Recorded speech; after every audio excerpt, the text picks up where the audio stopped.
It's so good to be here. When Letitia and Kylie created this, I'm thinking, oh my goodness.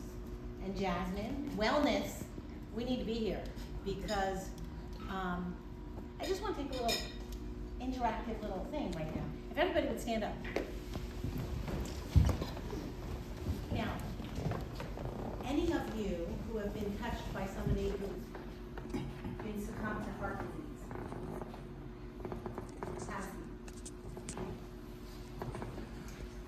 Anybody that has been touched by somebody that's passed away due to cancer? Due to cancer. Then if I said anybody that's been touched by somebody with the side effects of diabetes, another big one. So, have a seat, Andrea.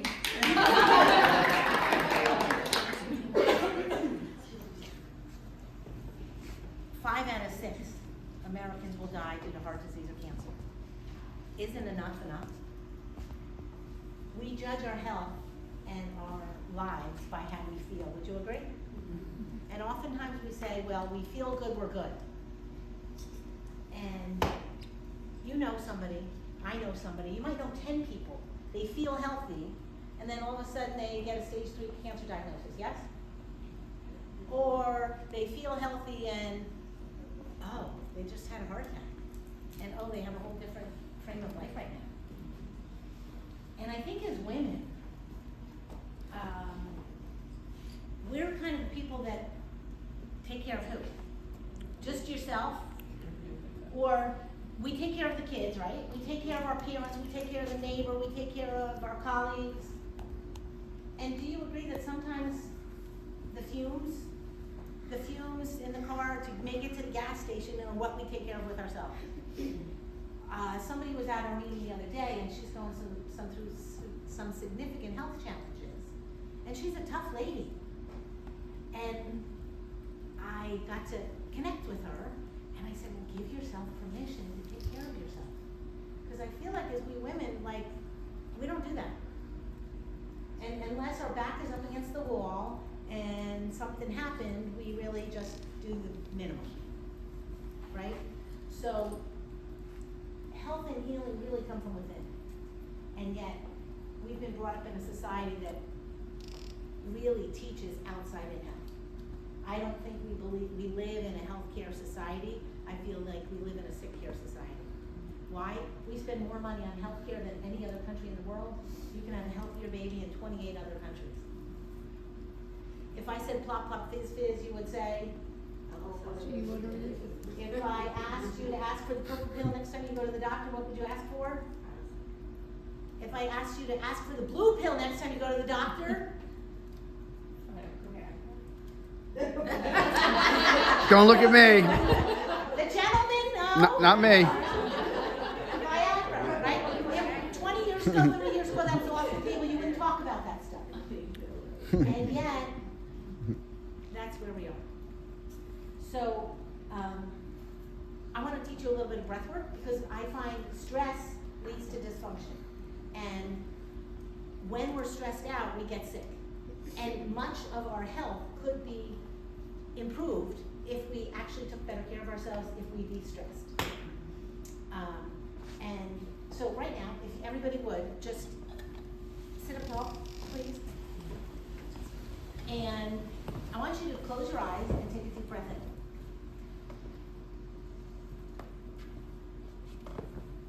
Now I want you to put your hand on top of your belly, keep your eyes shut, and spread your fingers nice and wide, and take another deep breath in, and notice what your belly's doing. Is your belly going in? Is your belly going out? One more, take another deep breath in. And blow it out. Okay, so if you would open your eyes, and anybody that noticed that your belly went in, raise your hand. So this is common, this is how we breathe. And yet, when you take a deep breath a different way, you're going to notice you're going to decompress, relax better, and have better mental energy. So we're going to do that again. You're going to put your hand on your belly, you're going to close your eyes, and if you would, take a deep breath in and try to force your belly out. Force your belly out. It's gonna feel really weird. You can't do it unless your eyes are closed, I think, in the beginning. So take 5 deep breaths.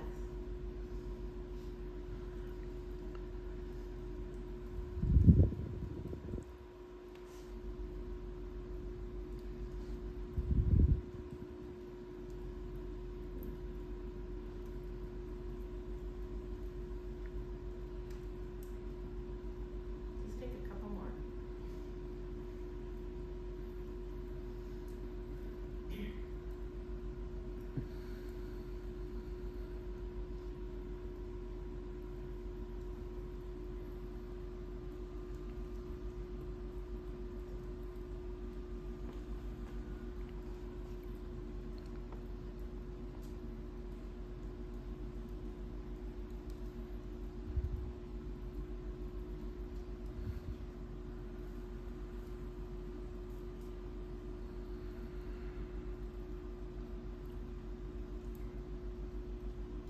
So when you're ready, open your eyes. Did anybody notice anything different after taking a few deep breaths like that? I got a little dizzy. So much oxygen to your brain. Right, exactly. That's what it does. It opens up that oxygen in the brain, so you feel a little dizzy, and I felt good relief, like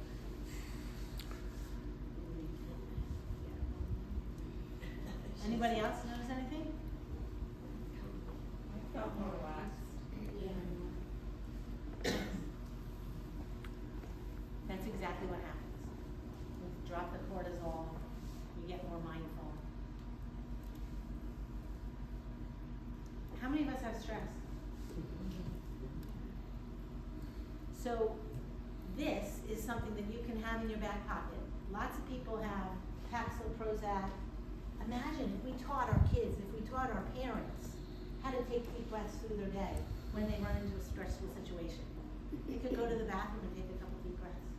Wouldn't that be powerful? And in what we know is that we have chemical, emotional, physical stresses in our lives. Would you agree? Mm-hmm. And lots of times, when we have those chemical, emotional, physical stresses, we think, I just gotta get through it, I just gotta push through it. And lots of times people, for example, come to a chiropractor or come to us only when they have a physical stress. Oh, I was in a car accident, so I went to the chiropractor. I don't know about you, but have you ever seen somebody really emotionally stressed out, or have you ever been there where your shoulders are against your ears, you're eating crap food or drinking junk, and you say, oh, I'm fine, it's just emotional stress. Has anybody ever had reactions that you do things that you don't normally do? Yeah, so that emotional stress affects our nervous system. And then we also have chemical stress. Anybody have any examples of chemical stress that might affect us every day?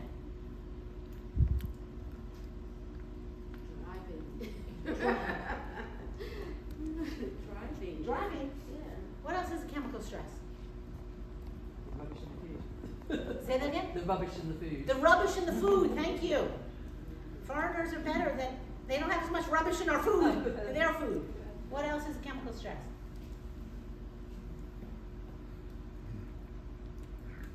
Alcohol. Alcohol. Sure. Caffeine.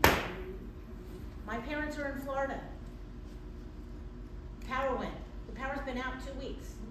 They put a generator in, and they don't know when the generator's gonna be done, so the diesel fuel is protruding 24/7, the diesel fuel is coming out. Great, they're in Florida, but guess what? You can't really open the windows because of the diesel fuel, right? That happens to all of us, right? In different regard.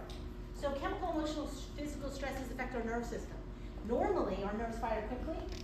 Your body is so intelligent, though we've forgotten to understand the intelligence of our body. Think about it. Your brain is encased in your skull. And then the messages being sent from the brain to the rest of the body, they're going at 270 miles an hour. And so that looks like this. And then the message from the heart, for example, goes back to the brain, and there's health, right? And then we have those stresses, chemical, emotional, physical stresses. We're born. When a kid is born, they're pulled out of mom with 70 to 90 pounds of pressure on their head. Today we're more fancy, so we use vacuums and forceps. That's 90 to 120 pounds of pressure. So this happens early on. And so you can eat right, you can exercise, you can have good thoughts. And yet, if the nervous system is short-circuiting, we're not at our best. And in our country, we're really good about teaching people to brush their teeth, yes? By the time our kids are 3 or 4, they know to brush their teeth a couple times a day. By the time they're 15, we hope they're doing it without thinking. And yet, the nervous system is the master control system. So your brain is sending messages through this nervous system until when? You die. Until we die. So the quality of the communication pathway is critically important, whether we're 2 or 22 or 92. And yet, it's so interesting that we're not trained to take care of our nervous system, are we? And yet, more and more, there's all these neurodegenerative diseases, Parkinson's, Alzheimer's, and people don't know. People don't know. Imagine if you reconnected the brain to the rest of the body. Do you think the Parkinson's would be less? Or the Alzheimer's, or the faulty balance? One thing, if you would, everybody sit slouched, please, for a minute. Did you know 90% of your body's energy is for posture? Now, take a deep breath when you're slouched. Feels pretty weird, right? Now sit up straight and take a deep breath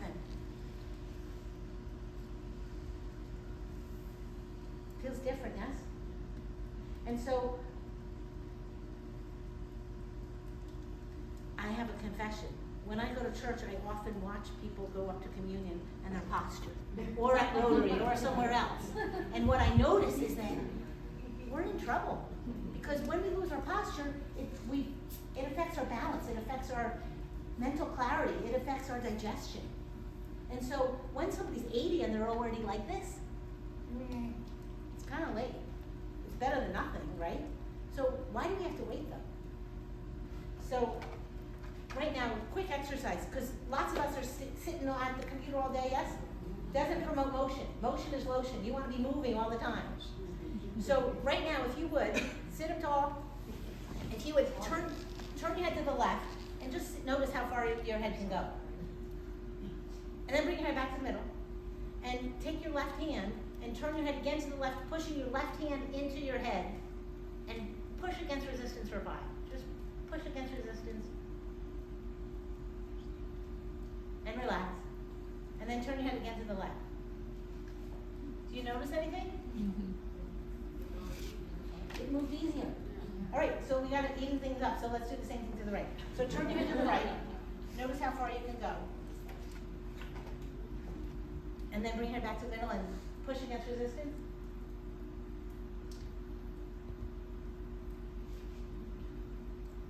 Good. Bring your head back to the middle and then turn your head to the right again. Everybody notice the move better? Yeah. So that could be something simple you could do every day at your workplace, yes? How about if you trained it to your people? Like every hour you take 2 minutes and you do a stretch, or you get up and you do 5 squats. Another good exercise is that, so here we're going to have everybody bring your shoulders up to your ears and do 5 backward circles.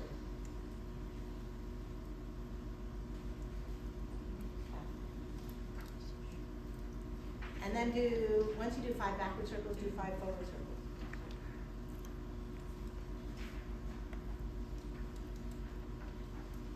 Anybody hear those creaks? Thought that was the floor. Feels a little better, doesn't it? So if we took a deep breath through our day and you slowed down, you might notice what your body's doing. Has anybody ever noticed, like at the end of the day, you're like, oh my gosh? Or at the end of the week, you're like, you don't feel as well as you did on Monday morning. Because oftentimes we just push through the week. And so if you practice some mindfulness or some breathing, you'll be more in touch with what your body's doing. Another good exercise, what you want to do is you want to put your hands behind your head. And then what you're going to do is you're going to push your head back and against resistance again. Push your head back.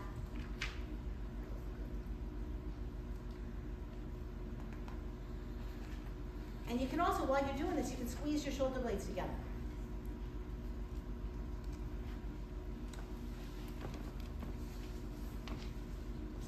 Good, and just relax. And then do it one more time. Push your head back. Squeeze those shoulder blades together.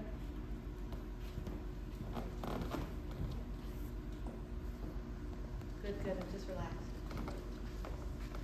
So another thing you can be doing with this same exercise while you're driving your vehicle, you can push your head back against resistance, against that headrest. So that's a good thing that you could be doing. We all probably spend enough time in traffic or at a light or something like that. That would be something that you could do.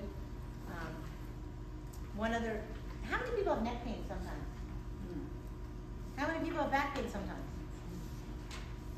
Okay, so we'll do one more neck exercise.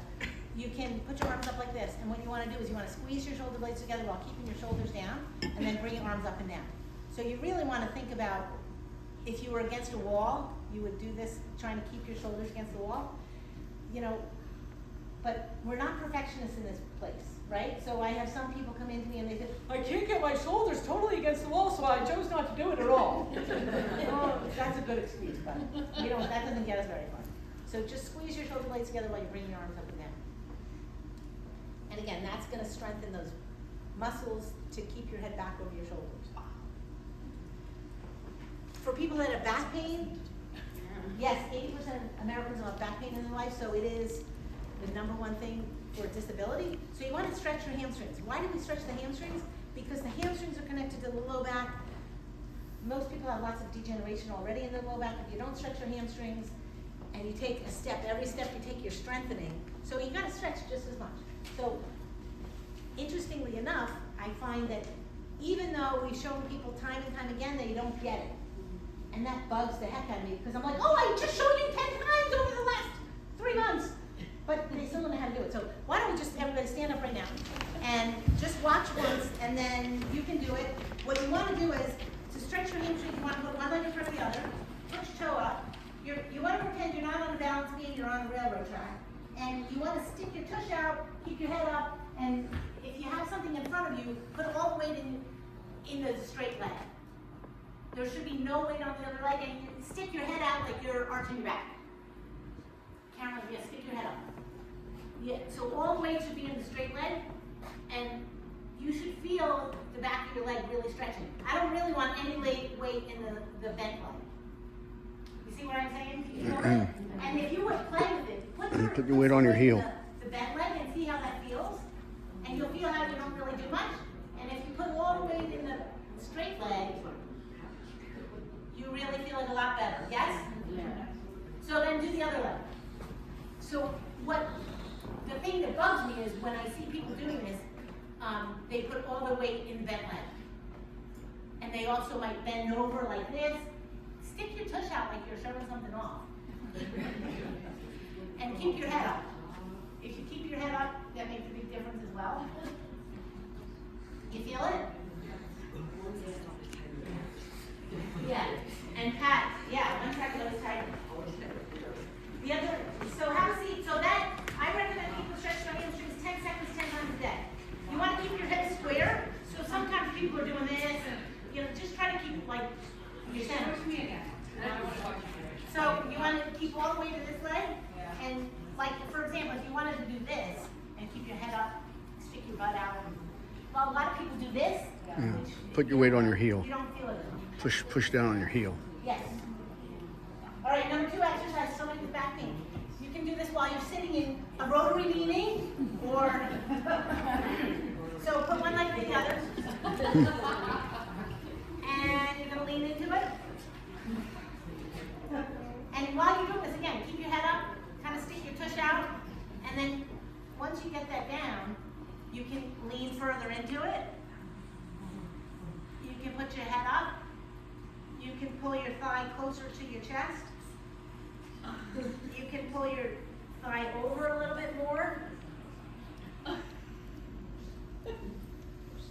Everybody feel it?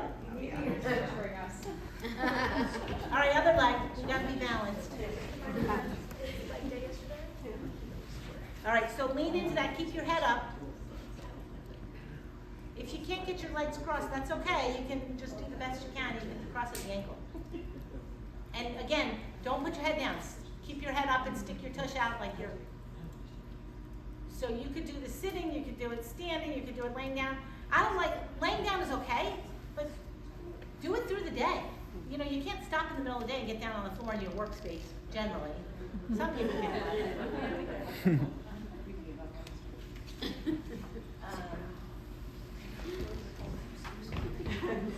So, your body is absolutely intelligent. Your brain is sending messages at 270 miles per hour to every single organ, tissue, cell in your body. My hope and prayer is that we choose to take responsibility for our health, and that we choose to take responsibility sooner rather than later. So procrastination is the thief of health. You could say today, oh gosh, I went to this thing, it was so good. And I learned all this good stuff. And maybe in about 10 years I'll do something about it. Or you could say, you know what, today I really learned some good things. And I want to do something about it today. What's your life going to be like if today you decided, you know what, I really need to take care of myself better today than I did last year? And you started to make some positive changes. What would your life be like in 6 months, 6 years, 20 years, if you decided today you're going to make better steps to your health? Lots of times when people have things going on, they're busy. They have family, they have work, they have volunteerism. We tend to put ourselves on the back burner. So we encourage you, if this resonates with anybody, like you don't know if your nerve system is working well. You don't know if, so at our office we sit down knee to knee, or stuff not working with you. Do you need to have other health goals that you're not so much getting to right now? Do you want to make sure that neurodegenerative issues don't continue, or your posture, if you have that hump, you want to stop it right now? We encourage you to come into our office. We do digital x-rays right there. We're inviting you to make a $30 donation to Splash Point. The 360 exam and x-ray is basically free. And so we give that money back to Splash Point to help Rotary. So if anybody's interested, and we can also check somebody's spine today if anybody wants that. I also have a real great chart here. The first column lets you know where the nerves go. The second column lets you know what kind of symptoms show up when somebody has a misalignment. As a kid, I had horrible allergies and asthma. And so my mom did what most other moms did. She got over-the-counter stuff for me, and I could take 3-4 pills at a time. And then once you take 3-4 pills when you're this big, then you get used to that, so you gotta take another pill. And so then we went into Trixerol. And it was still a friggin' mess. I'd go to school with this huge fat face, and I'd be miserable. And I'd keep my brothers and sisters up. I would be afraid to sleep at my grandparents'. I'd be afraid to go to sleepovers. And so then my mom took me to the allergist, and they found I was allergic to grass, trees, dust, mold, mildew. And so I was getting allergy shots twice a week. My mother, God bless her, I'm second oldest of 7, so she would show up to the allergist with 5 kids in the car, and you have to sit there for 20 minutes, and it was no fun. And so that didn't really make a difference for 2 years. And then she ended up going to the chiropractor because she had a neck injury from a car accident years earlier. And lo and behold, this helped more than everything else. My sister as a kid had Bell's palsy, which is really ugly, and so your face droops, you drool. So she took prednisone and gained like 20 pounds in a couple weeks. And it was some better, it wasn't perfect. And then the next time she got it in college, she went to the chiropractor, blah, blah, blah, and her body fixed it.